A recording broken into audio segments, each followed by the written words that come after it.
Assalamualaikum warahmatullahi wabarakatuh.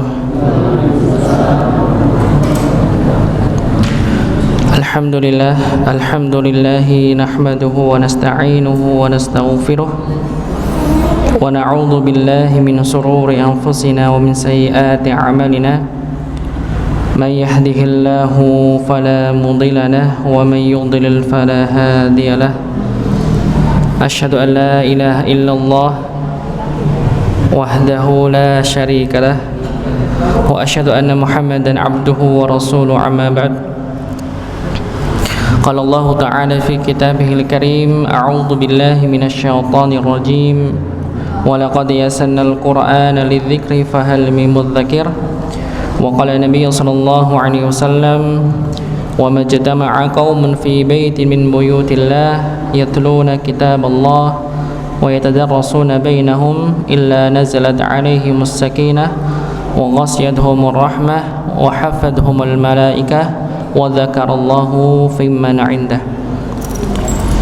Alhamdulillah, kita bersyukur pada Allah Subhanahu wa taala yang masih memberikan kita kenikmatan sehat, kenikmatan waktu luang, sehingga pada malam hari ini Allah izinkan kita berkumpul di sini yang sama-sama kita niatkan untuk mencari ridha Allah Subhanahu wa taala dengan jalur melakukan kewajibannya, yaitu salat maghrib secara berjamaah, dan setelahnya kita sama-sama untuk membaca kalamullah yaitu Al-Qur'an dan mentadabburinya.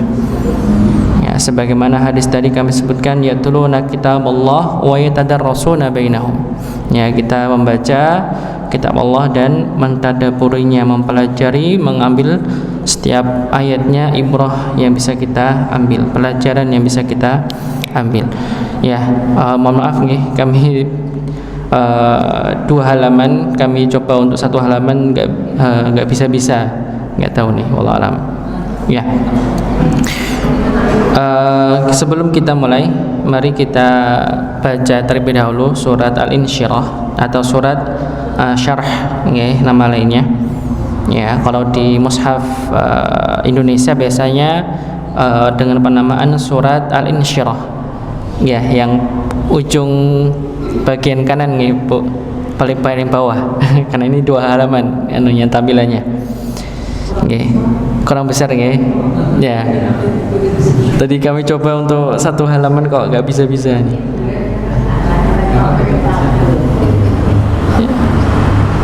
Coba sebentar ya. Kami coba dulu.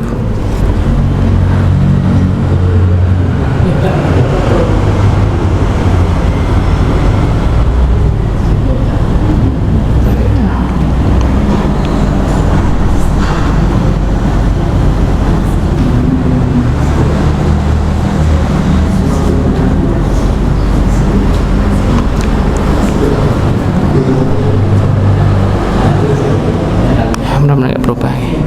Aduh, tetap ya. Mohon maaf ya. Ya, nanti kami bacakan terlebih dahulu, nanti diikuti ya. Diikuti. Ya. Kita mulai dari ta'awud, nanti silakan ditirukan. A'udzu billahi minasy syaithanir rajim. Silakan. A'udzu billahi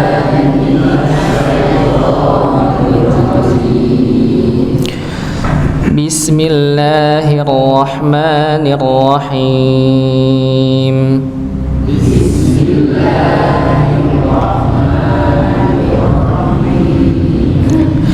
Alam nashrah laka sadrak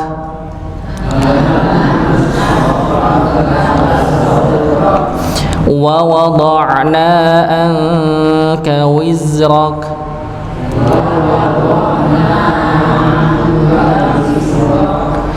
ووضعنا عنك وزرك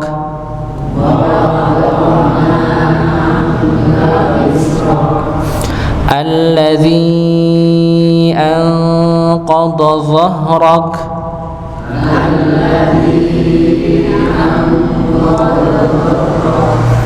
ورفعنا لك ذكرك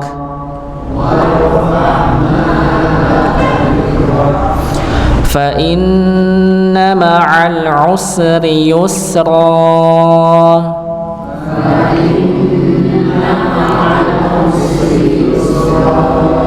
Inna ma'al usri yusra.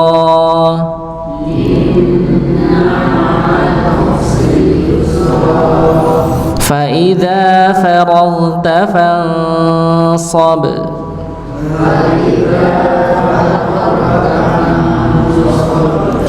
Fa idza faraghta fansab.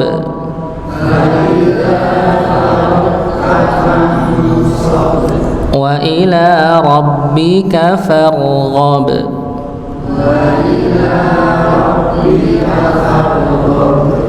Nggih.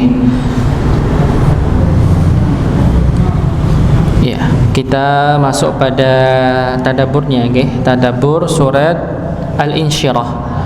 Ya, surat Al-Insyirah. Ya, dan ada nama lainnya biasanya nggih dengan nama syahr, ya. Asy-syahr nggih, asy-syahr, baik asyarh nggih, susah nggih karena biasanya dengan al-insyirah, ya, tapi namanya yang lain itu asyarh kalau disukun di akhirnya nggih. Ya, jadi surah al-insyirah atau juga disebut sebagai surat asyarh yang bermakna kelapangan dada.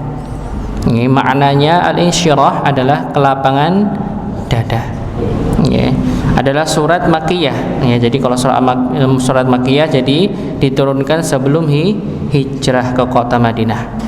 Ya, maka disebut surat Makkiyah. Ya, dia diturunkan sebelum hijrah ke kota Madinah. Ya, Allah Subhanahu wa taala berfirman pada ayat yang pertama, Alam nashrah laka sadrak. Ya. Bukankah kami telah melapangkan dadamu Muhammad? Ya. Ayat ini Allah Subhanahu wa taala tujukan kepada Muhammad. Ya, Allah Subhanahu wa taala berfirman, bukankah kami telah melapangkan dadamu Muhammad? Ya. Disebutkan ya penjelasannya Allah Subhanahu wa taala yang telah menjadikan dada Nabi Muhammad lapang. Ya, sehingga beliau diberi kelembutan, okay, dalam hatinya diberikan kelembutan, ketegaran dan kesabaran dalam menghadapi segala ujian yang beliau hadapi dalam dakwah, dalam menyeru kebenaran. Ya, kalau kita belajar sirah Nabawi, ya tampak kelembutan Nabi, ya tampak ketegaran Nabi, kesabaran Nabi dalam menghadapi umat-umat Nabi. Okay. Oleh karena itu kita jumpai pada diri Nabi tertanam akhlak yang mulia yang sangat menakjubkan. Hal ini karena dada Nabi telah dilapangkan oleh Allah Subhanahu wa taala. Ya, meskipun beliau digelari dengan gelar yang buruk. Ya, dikatakan sebagai pendusta. Ya, Nabi Muhammad SAW ketika berdakwah, ya beliau disebut sebagai kadzib, seorang pendusta. Sahir, seorang penyihir Nabi. Nggih, di sini ibu pernah ngingetin saudaranya dibilang penyihir? Belum nggih. Kalau bohong mungkin pernah nggih. Ya. Tapi ini Rasulullah bukan hanya pendusta, tapi Rasulullah juga disebut sebagai penyihir. Ya, majnun, gila. Ya. Dan beliau juga banyak gelar-gelar beliau yang dinisbatkan timpakan kepada Nabi Muhammad SAW ketika berdakwah, menyeru kebenaran kepada keluarganya dan kepada kaumnya semuanya, ya entah yang di Makkah maupun di Madinah. Walaupun nanti akan lebih banyak pada perjuangan beliau ketika di Mekah, dikarenakan penolakannya banyak ketika di Mekah. Maka beliau tampak akhlak mulianya tampak ketika beliau berdakwah, kelembutannya, ketegarannya, kesabarannya tampak ketika menghadapi umat-umat beliau. Maka beliau dikatakan lapang dadanya. Ya, Allah Subhanahu wa taala telah menjadikan dada beliau lapang menerima semua cobaan ketika berdakwah. Ya. Dan disebutkan ya Para nabi dicontohkan sebagaimana kisah Nabi Musa ketika diperintahkan oleh Allah untuk mendakwahi Fir'aun. Ya, Fir'aun yang sombong, angkuh hingga mengaku sebagai Tuhan. Ya, mendakwahi orang yang sudah mengaku dirinya Tuhan. Ana rabbukumul a'la. Aku adalah Tuhan Rabb yang maha tinggi. Itu yang dikatakan oleh Fir'aun. Di mana Fir'aun mengatakan ibu bapak? Di kamarnya? Di WC? Bukan. Okay. Fir'aun mengatakan itu ketika di puncak piramid. Okay. Kalau di Mesir, itu memang Fir'aun itu membuat piramid, memerintahkan Haman untuk membuat piramid itu untuk menyatakan dirinya orang yang paling tinggi dan menyatakan dirinya sebagai Tuhan. Ana rabbukumul a'la. Aku sebagai Tuhan yang maha tinggi.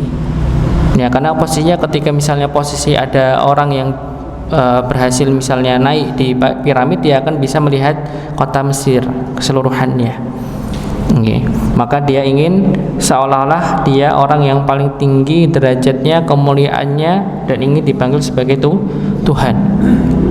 Maka sebagaimana dalam surah At-Taha dikisahkan Nabi Musa ketika diperintahkan Allah untuk berdakwah kepada Fir'aun, disebutkan idhhab ila fir'auna innahu tagha qala rabbi shrah li sadri wa yassir li amri wahlul 'uqdatam min lisani yafqahu qawli.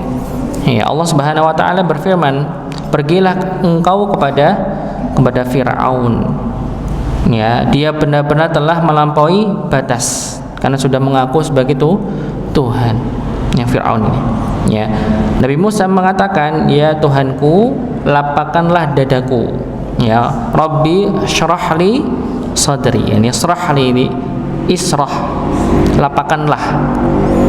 Jadi kata al-insyirah atau syarh. Ya, artinya lapang dada.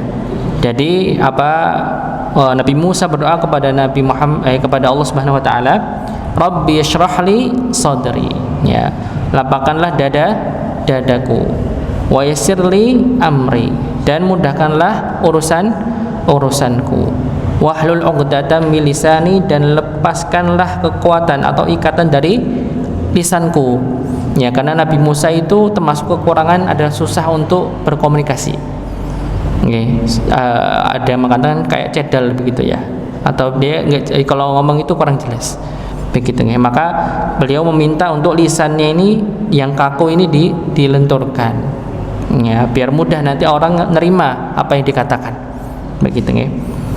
Yafqahu qawli, ya, agar mereka faham, mengerti ucapanku.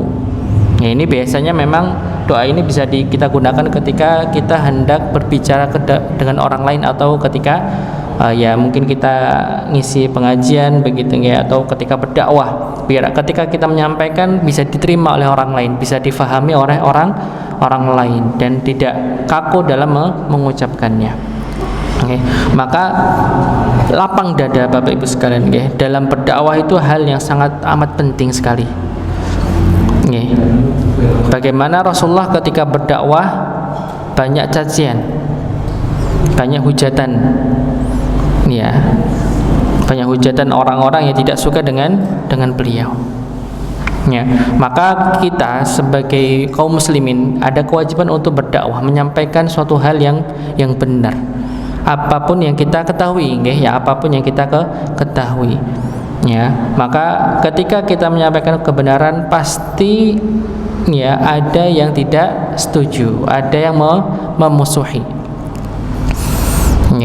Bahkan bukan hanya secara langsung.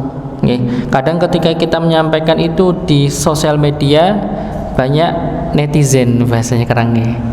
Ya, kalau nggak kuat bisa stres. Ya, netizennya kan nggak cuma berapa orang. Kalau kita ikut kajian offline kayak gini kan cuma berapa orang, tapi kalau udah online gitu, bisa ribuan orang.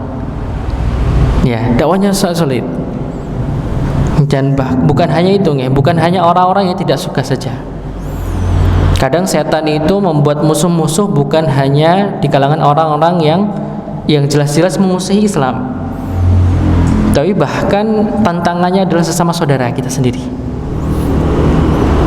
Sesama saudara kita sendiri. Kadang ketika ada perbedaan pendapat antara kedua belah pihak,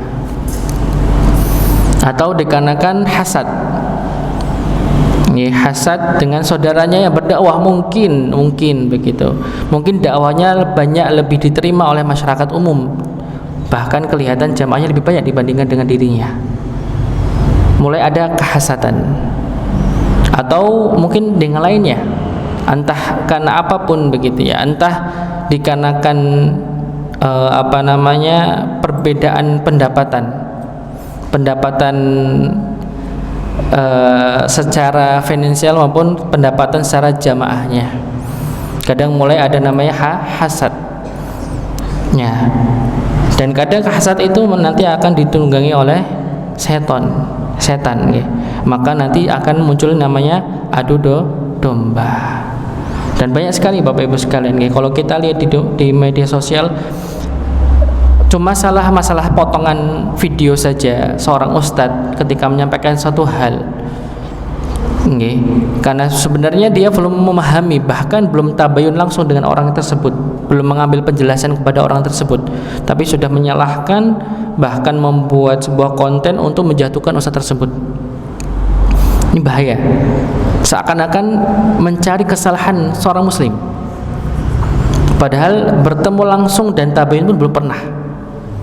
Nah, ini memunculkan suatu permasalahannya. Kalau misalnya ustadz yang bersangkutan itu yang dizalimi seperti itu, itu tidak ada kelapangan dada dalam berdakwah, mungkin sudah selesai dakwahnya, udah tutup channelnya, nggak pernah ikut diundang, nggak mau, udah selesai dakwahnya. Tapi kalau misalnya seorang dai, seorang mubalik itu ketika menemui suatu masalah apapun, entah dari orang yang jelas-jelas memusuhinya, atau saudaranya sendiri yang terkena hasad atau apapun, dan dia berlapang dada dengan hal tersebut, maka insya Allah dakwah pun tetap akan berjalan, karena dia tahu dakwahnya karena Allah Subhanahu Wa Taala, bukan karena jamaah, bukan karena pendapatan atau apapun itu. Maka ini yang perlu kita pegang sebagai seorang dai, karena dai ini bukan kewajiban ustadz saja Bapak Ibu sekalian. Orang yang menyeru kebenaran itu semua kewajiban seorang muslim dan muslimah. Setiap punya mengetahui suatu kebenaran, maka kita sampaikan kepada yang belum mengetahui, jangan disembunyikan, walaupun tetap ya dengan cara yang baik. Karena kalau dakwah itu bukan bukan cuma satu hal yang diperhatikan, dua hal pokok yang perlu kita perhatikan. Bukan yang kita pikirkan adalah bagaimana kita tersampaikan apa yang ingin kita sampaikan, tapi yang kita pikirkan yang kedua adalah bagaimana orang yang kita sampaikan itu menerima apa yang kita sampaikan. Banyak kadang orang itu cuma mikirnya cuma satu, yang penting kita sampaikan, mau caranya keras, mau caranya bagaimana, yang penting sampaikan. Entah dia terima atau tidak, ya sudah. Walaupun memang hak dia terima atau tidak, hak orang yang disampaikan. Tapi kita sebagai seorang dai, maka dua hal pokok yang perlu kita fahami adalah bagaimana kita menyampaikan, dan caranya bagaimana kita menyampaikan agar apa yang kita sampaikan itu difahami, diterima. Jangan sampai apa yang kita sampaikan membuat orang itu bukannya mendekat tapi menjauh. Ini yang perlu kita fahami. Maka ada namanya fiqh dakwah, ada pelajarannya juga, bagaimana kita berdakwah dengan benar. Maka bekal terbaik bagi seorang yang menyeru agama Allah Subhanahu Wa Taala, dai, mubalik, adalah dengan dia memiliki kelapangan dada, punya dada yang lapang, Ketika dia dihujat misalnya atau dimusuhi oleh orang-orang yang jelas memusuhi, ataupun mungkin di antara saudara-saudaranya yang terkena penyakit hasad atau apapun itu, yang membuat dia tidak suka dengan cara kita, maka perlu kita pahami begitu Kalau misalnya ada saudara kita dengan cara apapun dia berdakwah, mungkin kalau itu pun tidak sampai melanggar syariat, maka perlu kita sokong. Ya, kadang memang dakwah itu ada caranya berbeda-beda. Sekali lagi di atas syariat. Kalau keluar dari syariat baru kita hendak beritahu, kita tabayun, kita nasihati dengan cara yang baik, bukan kita nasihati di depan banyak orang. Ya, ini perlu kita fahami. Imam Syafi'i sendiri, Bapak Ibu sekalian, ketika misalnya beliau mengajar, tiba-tiba ada orang yang nasihati di depan umum, beliau merah mukanya. Nggak suka gitu ya. Nggak suka kalau misalnya dinasihati di depan orang. Ini kelas Imam Syafi'i, bukan beliau tidak nerima. Ya, tapi caranya orang itu menyampaikan suatu hal yang benar, sekalipun itu hal yang benar, tapi caranya salah, kadang orang itu tidak bisa menerima. Karena tujuan kita, apa yang kita sampaikan bisa diterima, itu hal yang penting. Kalaupun kita misalnya sudah menyampaikan suatu kebenaran dengan cara yang baik dan dia menolak, yaitu urusan dia. Yang penting kita sudah melakukan dengan cara yang terbaik.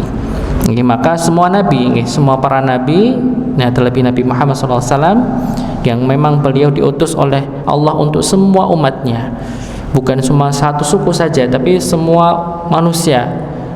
Pastinya banyak orang yang bukan hanya zaman dulu saja, sampai sekarang pun masih ada orang lain yang memusuhi Nabi Muhammad SAW, walaupun belum pernah berjumpa dengan dirinya. Berikutnya disebutkan oleh Al-Hafidz Ibnu Katsir, ini seorang ulama ahli Quran, beliau punya kitab tafsir Tafsirul Quranul Azim. Beliau menyatakan, menyebutkan bahwa lapang dada di sini mencakup lapang dada maknawi dan lapang dada hissi indrawi. Jadi dimaksud ini adalah Rasulullah ini mempunyai lapang dada dari dua sisi. Satunya lapang dada secara maknawi, maknawi secara manusiawi lah, begitu ya. Jadi beliau punya kelembutan, beliau punya kesabaran yang tinggi, beliau punya ketegasan dan sebagainya, akhlak yang mulia yang ada pada diri Nabi Muhammad SAW. Tapi beliau juga punya kelapangan dada hissi indrawi, yaitu ketika Rasulullah secara fisik dibersihkan 2 kali. Ketika beliau masih kecil, didatangi oleh Jibril, dibelah dadanya dan dibersihkan. Dibersihkan dari kotoran-kotoran akhlak-akhlak yang buruk. Kotoran-kotoran yang membuat hati ini menjadi condong pada suatu hal yang negatif, dibersihkan. Yang kedua, ketika Isra wa Mi'raj, beliau dibuka kembali dan dibersihkan menggunakan air Zam-Zam oleh malaikat Jibril. Jadi beliau, dari diri beliau juga orang yang mempunyai kasih sayang, kelembutan, kesabaran, dan dari segi fisik juga beliau dibersihkan. Dibersihkan dari noda-noda keburukan yang nantinya ketika Rasulullah berdakwah penuh dengan kelembutan. Dan kita tahu Bapak Ibu sekalian, Rasulullah orang yang mudah memaafkan. Beliau sering mendapati orang-orang yang tidak paham, terkhusus orang-orang Badui, ketika menerima dakwah Rasulullah kadang tidak enak. Kadang Rasulullah pernah ketika diminta, ada orang Badui yang menanyakan suatu hal kepada Nabi, tapi caranya kurang bagus. Manggilnya wahai Muhammad, Muhammad, Muhammad. Padahal adab kita sebagai umatnya ketika memanggil Nabi dengan ya Rasulullah, ya Nabi, ya Rasulullah.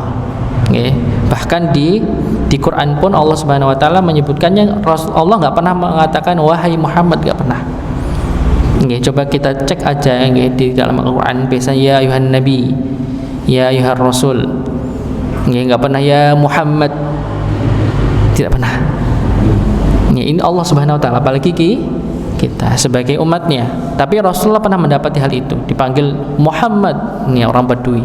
Bukan hanya itu, sampai kalau bahasa kita mungkin sorbannya yang dililitkan di lehernya ditarik sampai bekas merah, digeret gitu, sama orang Badui itu digeret. Tapi Rasulullah senyum, bayangkan, nggak ada muka merah sama sekali. Padahal Rasulullah tuh wajahnya putih, putih bersih. Kalau beliau marah mukanya merah kelihatan sekali. Nih, beliau tuh kalau udah marah pasti mukanya merah. Okay. Mukanya merah begitu nih. Tapi Rasulullah ketika mendapati ditarik itu sama sekali nggak ada wajah-wajah menahan marah, tidak ada. Okay. Karena kalau beliau masalah perkara dunia, beliau masih bisa menahan diri begitu ya, bisa bersabar, bukan cuma bersabar ya. Tapi beliau punya sifat namanya hilm. Hilm itu kesabaran tingkat tinggi. Jadi kesabarannya sama sekali dalam hatinya itu tidak ada rasa menahan marah, tidak ada. Benar-benar tidak ada rasa marah. Itu ada pada diri Nabi Muhammad SAW. Ketika ada orang Badui tiba-tiba kencing di Masjid Nabawi. Bagi kita kalau misal ada orang tiba-tiba ke masjid kencing sini, kita pukuli. Ya, tapi Nabi Muhammad tidak. Bahkan para sahabat sudah marah semua. Bahkan Umar sudah membawa pedangnya mau dipancung begitu nggih. Ya, tapi Rasul tahan dan membiarkan, bilang ke para sahabat untuk diamin dulu, biar selesai dulu. Biar selesai kencingnya. Kalau diganggu kan gak enak Ibu. Kalau baru pertengahan kencingnya diganggu kasihan kan begitu. Rasulullah suruh selesaikan dulu sampai orang itu pergi, tidak membersihkan, tidak apa-apa, pergi langsung. Dan Rasulullah memerintahkan untuk membersihkan najis tersebut. Nah, ini Rasulullah SAW. Jadi perlu kita untuk kita belajar memahami tentang Rasulullah. Rasulullah Masya Allah sempurna, sempurna sekali. Ya, pribadi Rasulullah SAW. Ya. Yang kedua ayat berikutnya Allah Subhanahu wa taala berfirman, "Wa wada'na 'anka wizrak." Ya, dan kami pun telah menurunkan bebanmu darimu. Ya, Allah Subhanahu wa taala telah menurunkan bebanmu dari dirimu. Ya, secara bahasa Bapak Ibu sekalian ya, wizrun ya maknanya adalah dosa, beban dosa. Ya. Jadi ada beberapa pendapat ahli tafsir tentang tafsir dari wizrak, ya, dosamu atau bebanmu. Pada ayat ini sebagaimana disebutkan Imam Al-Qurtubi, beliau mengatakan di antara pendapatnya adalah sebagian ahli tafsir menafsirkan dengan dosamu wahai Muhammad. Ya, dosamu wahai Muhammad. Artinya dosa-dosa Nabi di zaman jahiliyah. Ya, karena Nabi di zaman jahiliyah pernah terjerumus ke dalam kesalahan-kesalahan sebelum beliau diutus sebagai seorang nabi, seperti mengikuti sebagian adat kebiasaan kaumnya meskipun Nabi tidak pernah menyembah berhala. Ya, beliau Nabi Muhammad pernah melakukan suatu kesalahan. Tapi disebutkan kesalahan Nabi yang sebelum atau yang akan datang sudah dihapus.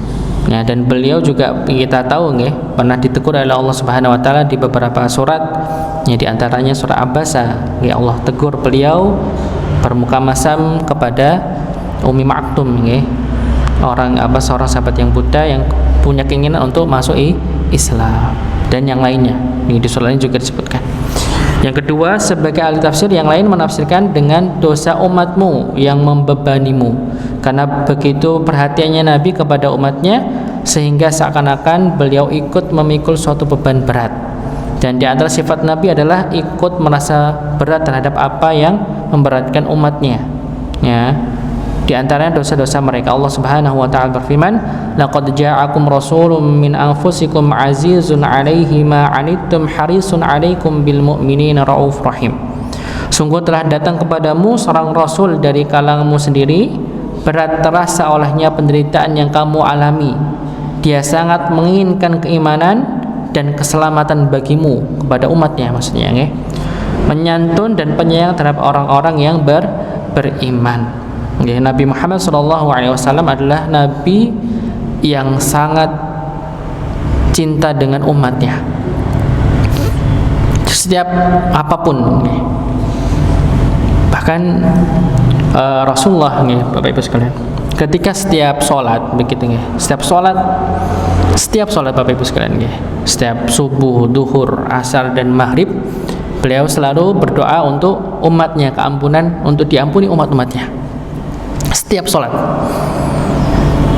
setiap Rasulullah mau berkurban, beliau pasti menyebutkan umatnya, berkorban untuk umatnya. Walaupun mungkin kita di antara kita mungkin di sini yang belum belum bisa untuk berkorban, tapi kita sudah mendapatkan pahalanya dari Rasulullah SAW. Karena sejak awal Rasulullah ketika berkorban diniatkan untuk keluarga dan umatnya.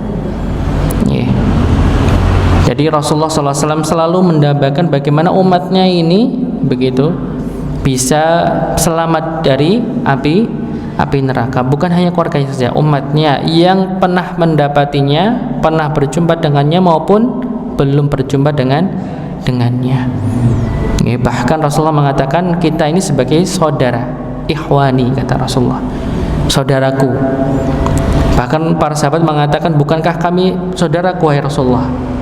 Maka Rasulullah mengatakan, engkau itu sahabatku. Rasulullah mengatakan, aku rindu dengan saudaraku. Tapi yang dimaksud saudaraku adalah kita, yang dia tidak pernah berjumpa dengan Rasulullah tapi mengimani Rasulullah Sallallahu Alaihi Wasallam. Maka kita sebagai umatnya selalu harus selalu banyak bersolawat kepada Nabi Muhammad Sallallahu Alaihi Wasallam. Walaupun mungkin kami sedikit sampaikan dalam sejarah ini sejarah dan kedudukan riwayat dalam sejarah, ketika memang Rasulullah merindukan umatnya dan Rasulullah dalam sakaratul mautnya tetap memikirkan umatnya.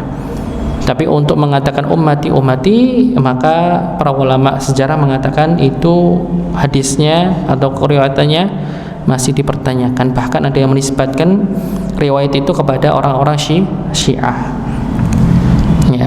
Yang dikatakan Rasulullah itu adalah ila rafaqil a'la. Beliau itu malah rindu untuk bertemu kepada Allah Subhanahu wa taala. Bukannya Rasulullah tidak ingin meninggalkan umatnya, langsung menunda kematiannya, tidak. Rasulullah lebih memilih Allah dibandingkan umatnya, tapi Rasulullah tetap memikirkan umatnya. Makanya Rasulullah SAW menginginkan berdoa kepada Allah Subhanahu Wa Taala nantinya ketika dibangkitkan manusia, Rasulullah ingin dibangkitkan pertama kali. Pertama kali untuk memberikan syafaat utma sebelum syafaat khusus. Maka orang-orang nanti saat itu akan lebih cepat untuk menerima persidangan nantinya. Dan Rasulullah juga pun menanti di telaga Al-Kautsar umat-umatnya untuk bisa meminum telaganya, walaupun nantinya tidak semua umatnya bisa meminum telaganya. Ini pendapat kedua. Pendapat yang ketiga, ada yang menafsirkan dengan kesulitan yang engkau hadapi selama berdakwah. Sehingga itu semua diangkat oleh Allah agar tidak membebani beliau, membebani Rasulullah SAW.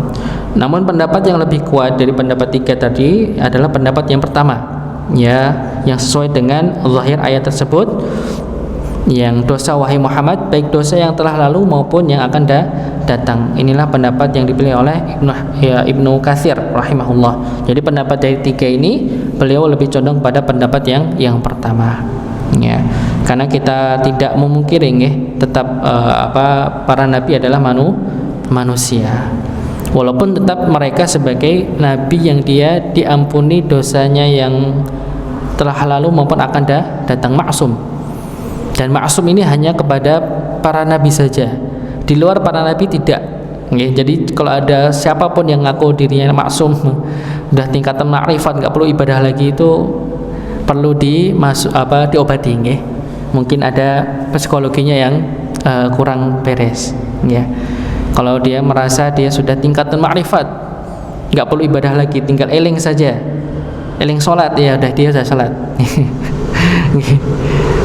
Karena mengatakan bahwa syariat itu di bawah ma'rifat. Masya Allah, ini apa ini pembahasannya ya? Intinya gitu Ada, karena banyak orang yang masih seperti itu Ada masih ada yang mempercayai hal tersebut. Karena memang beliau mungkin seorang kiai misalnya atau apapun Dan kalau dia kiai yang berilmu, nggak mungkin seperti itu nggak mungkin seperti itu. Logikanya saja Rasulullah yang nabi paling agung saja tetap beribadah sampai akhir hayatnya. sampai kakinya bengkak. Nggak ada istilah ma'rifat. Rasulullah saja masih tetap berdiri tegak ketika sholat. Nggih. Masa zaman sekarang ada orang yang ngaku sudah tingkat ma'rifat nggak perlu sholat lagi? Itu lucu. Nggih. Logika saja sudah tidak nyambung begitu nggih. Nyambung. Rasulullah yang paling mulia saja masih menjalankan ibadah sholat dan kewajiban yang lainnya. Ya. Disebutkan ya pada surah Al-Fat ayat kedua, liyaghfira lakallahu ma taqaddama min dzambika wa ma ta'akhkhar. Ya Allah mengampuni dosa-dosamu yang telah lalu maupun yang akan datang, para nabi nggih semuanya. Ya, maka keyakinan yang salah ya adalah ketika meyakini siapapun itu di luar para nabi itu maksum. Ya, sebagaimana yang diyakini oleh orang-orang Syiah, ya, orang-orang Syiah itu punya keyakinan imam-imam mereka itu maksum. Jadi kalau mereka mau berbuat salah seenaknya boleh, karena sudah diampuni dosanya. Ya, tapi hati-hati nggih. Zaman sekarang nanti mulai ada yang seperti itu juga. Pondok-pondok yang mungkin sebenarnya bukan pondok tapi kayak pondok begitu nggih. Yang punya keyakinan seperti itu, bahkan ada sebagian begitu nggih yang meminta santri putrinya untuk melakukan hal-hal yang tidak senonoh dengan gurunya berdalih harus ikut perintah guru, taat kepada guru. Nah, ini banyak sekarang ya gitu nggih. Sekarang koreksinya bukan hanya adab murid kepada guru. Nggih, adab guru kepada murid juga harus dipertanyakan. Nggih, karena sekarang banyak kasus seperti itu nggih. Maka juga penting kita memilih sekolah untuk anak-anak kita. Nggih. Berikutnya ya, pendapat para ulama kebanyakan berpendapat bahwa nabi mungkin saja melakukan suatu kedosa. Ini nabi nggih. Disebutkan dosa mereka tidak berkaitan dengan risalah wahyu karena mereka maksum dari kesalahan dalam menyampaikan risalah Allah. Tidak ada yang disembunyikan dari mereka dan tidak ada yang dikurangi atau ditambah. Jadi kalau dosa masalah penyampaian wahyu risalah tidak mungkin nggih, para nabi itu mengurangi atau menambah wahyu yang disampaikan oleh Allah Subhanahu wa taala, tidak mungkin ya.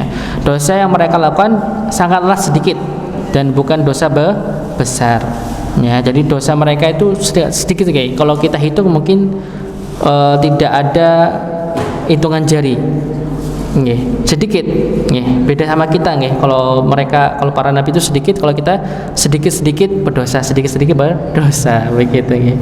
Jadi kalau dosa kita mungkin juga hitungan jari, tapi hitungan jari manusia se-Indonesia. Nggih, saking banyaknya dosa yang kita lakukan. Sedangkan mereka dosa kecil dan itu pun bisa dihitung jari dan Allah langsung tegur biasanya. Nggih, langsung Allah tegur. Maka Rasulullah menyampaikan kullu bani Adam khata' wa khairu khata'ina tawwab. Nggih, dan para nabi juga pernah melakukan dosa. Nabi Adam dosanya apa Bapak Ibu sekalian? Melanggar untuk tidak mendekati pohon apa ya? Ya, pohon ada yang namanya buah khuldi ya. Wah, ini gitu nggih. Enggak boleh mendekati tapi didekati. Langsung Allah murka, diturunkan ke dunia. Nabi Nuh alaihissalam, apa kesalahan yang beliau pernah lakukan?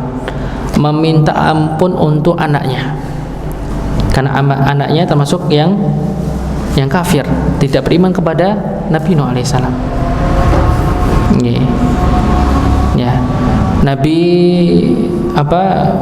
Musa alaihissalam pernah kesalahan, memukul orang Kipti, orang Mesir. Ya, walaupun tidak sengaja meninggal, tapi tujuannya nggak sampai meninggal, tapi karena beliau punya kekuatan begitu nggih, sekali tonjok ternyata meninggal gitu. Kiranya sekali tonjok langsung keliangan begitu aja tapi meninggal begitu nggih. Nah, itu juga banyak kesalahan nggih. Ada beberapa kesalahan nabi yang langsung Allah tegur dan mereka para nabi langsung meminta ampun kepada Allah Subhanahu wa taala. Nggih, kalau kita lihat kisah-kisah para nabi yang ditegur Allah langsung meminta ampun kepada Allah Subhanahu wa ta'ala begitu nggih. Dan banyak lagi nggih, para nabi juga pernah melakukan kesalahan ya. Dan hikmahnya apa Bapak Ibu sekalian? Ketika Rasulullah melakukan kesalahan, Rasulullah bersegera untuk bertaubat, dan dikarenakan itu Bapak Ibu sekalian kita mendapati banyak contoh-contoh doa ketika bertaubat, ketika beristighfar, bagaimana kita bertaubat, bagaimana kita mempelajari Rasulullah, gigihnya Rasulullah dalam bertaubat. Okay. Bagaimana Rasulullah beristighfar berapa kali Bapak Ibu? Sehari 100 kali. Rasulullah ma'sum, sudah diampuni, tapi masih bertaubat. Harusnya kita lebih dari itu. Ya, maka disebutkan dalam surah Al-Kahfi 110, "Qul innama ana basyarum mithlukum yuha ilayya annama ilahukum ilahu wahid." Ya, katakanlah Muhammad, sungguhnya aku ini hanya seorang manusia sepertimu yang telah menerima wahyu bahwa sungguhnya Tuhan kamu adalah Tuhan yang Maha Esa. Jadi Nabi Muhammad, para nabi juga manusia biasa. Tapi kemuliaan mereka dikarenakan beliau diangkat menjadi nabi yang diperintahkan untuk menyampaikan wahyu begitu nggih. Ya, mungkin ini yang bisa kami sampaikan. Mohon maaf jika ada yang kurang berkenan. Kita tutup dengan doa kafaratul majelis. Subhanakallahumma wa bihamdika asyhadu an la ilaha illa anta astaghfiruka wa atubu ilaik. Assalamualaikum warahmatullahi wabarakatuh.